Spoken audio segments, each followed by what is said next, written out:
Trade reports continue to escalate surrounding the Milwaukee Bucks as a new report has come out and revealed a new Bucks trade target, and who that target is might surprise you. So we're going to break that down, discuss what the report entails, as well as discuss the Milwaukee Bucks adding an interesting coach to their training camp teams. We're going to break that down and much more in this episode, but before we get into it, a quick reminder to hit that subscribe button. If you're a part of the 86 or so percent who aren't subscribed to the channel, we're getting very close to 1,000 subscribers, trying to hit that goal before opening night. So if you want to help us towards that goal and you're a part of the 86%, make sure to hit that subscribe button if you enjoyed the daily Bucks content. But without further ado, let's dive right into it. And trade rumors continue to escalate surrounding the Milwaukee Bucks, and in this case, it is an interesting target, and he is a part of the Memphis Grizzlies at this time. And you can see this article dropped here. Bucks looking to trade for an important Grizzlies player. Could he be on the move? And that player is, which we'll get into in a minute, is Brandon Clarke. But we know the current situation of the Grizzlies is very interesting with everything happening with John Morant. And we know that the Bucks have been retooling for another championship push. They obviously have Giannis. We have Damian Lillard, GTG, Taurean Prince, all those guys. But they don't have, the Bucks, we obviously don't have too much financial flexibility, which one intriguing option for them, according to a reporter, is Memphis versatile forward Brandon Clarke. And he's a pretty exciting and an interesting fit with the Milwaukee Bucks. And we'll kind of dive into the fit here. We can see Eric Pincus of the Bleacher Report recently highlighted Clarke as a potential fit for the Bucks, particularly given Milwaukee's salary cap constraints and the potential loss of Bobby Portis in the future. The Bucks have an aging, expensive roster with minimal flexibility to build around stars Giannis and Dame. Above the second apron, Milwaukee is limited to trades that don't add salary or include aggregated players. And what he's talking about, of course, is, or the player is Brandon Clarke. And if you're unfamiliar with Brandon Clarke, he's an interesting, very intriguing player if you are the Milwaukee Bucks. Now, one thing is, Brandon Clarke does not shoot the three ball well. He's obviously a power forward. He's 6'8". He's very athletic. He puts up last season 11 points, 5 boards, and an assist a game, also averaging a block, shooting 56% from the field. So he's not going to stretch the floor at all, but what is he going to give you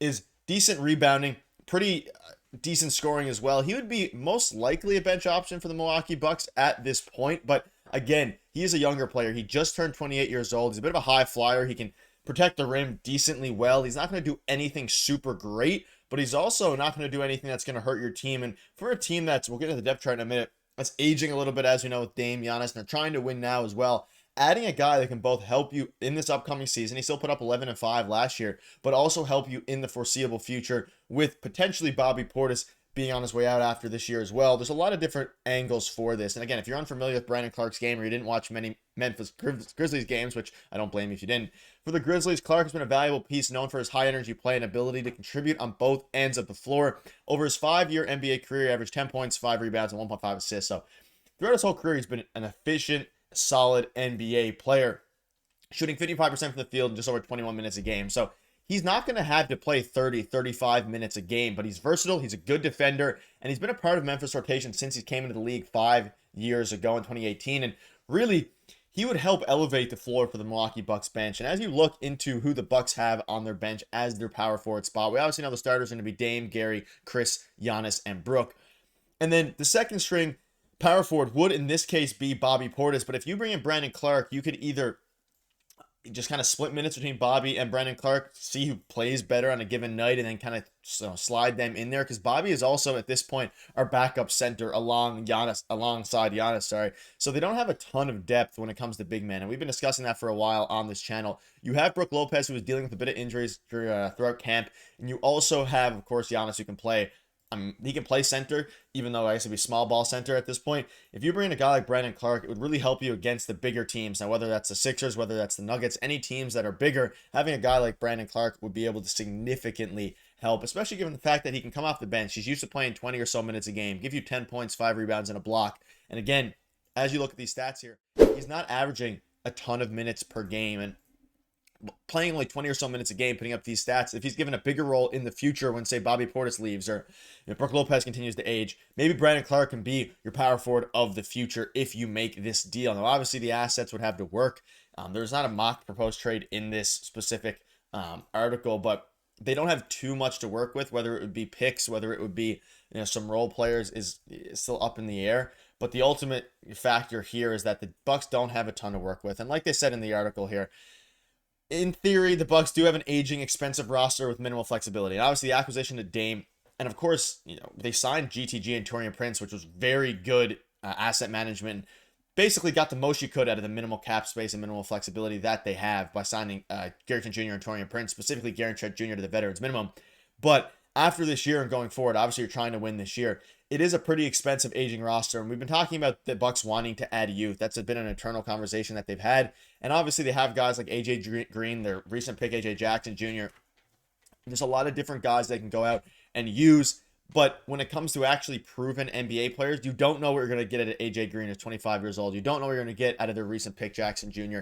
in the most recent first round pick. Even Pat Connaughton has had a bit of a rough season last year, and especially rough in the playoffs. You'll know what you get from him a little bit more, but you have a lot of veterans and not a lot of youth. And if you want to start to factor in some youth, all three of their acquisitions this offseason have been veterans, whether it's DeLon Wright, Gary Trent Jr., or Taurean Prince. And not veterans in the sense of they're super old. Obviously, DeLon Wright's in his low 30s. But Gary Trent Jr. and Taurean Prince, they've been around for a while. They're not getting any younger. They're not prospects at this point. So it's going to be interesting to see if they decide to go the youth route, adding a guy like Brandon Clarke, who's 28 years old himself. He's not super young or anything, but he would be able to kind of factor into the future. They don't have any young big men right now that they're seriously considering that have played at the NBA level and been good at the NBA level, whether you're talking about guys like Robbins, Pasechniks, any of those guys. Both of them are obviously young, but Pasechniks and Robbins have not been proven at the NBA level whatsoever. So it'll be interesting to see. Let me know in the comments, would you make a move for Brandon Clarke? And if you would, what players or picks would you give up in exchange, given the fact that the Bucks have limited draft capital and limited cap flexibility? But they also made an interesting move here, and you can see I brought it up a couple times here. Rajon Rondo joins the Milwaukee Bucks as training camp guest coach. And this is an interesting move. We know that Rondo retired from basketball this offseason. It was a great player. I don't need to go over that, but it's going to be interesting to see what he brings to the Milwaukee Bucks. And whether or not Rondo is trying to factor into it, the coaching equation for the future with the Bucks or with another team is up in the air. But I think at this point, he's just trying to explore his options and get used to coaching a little bit, surround himself with very good winning cultures. And he said, I'm learning what it looks like to be a coach.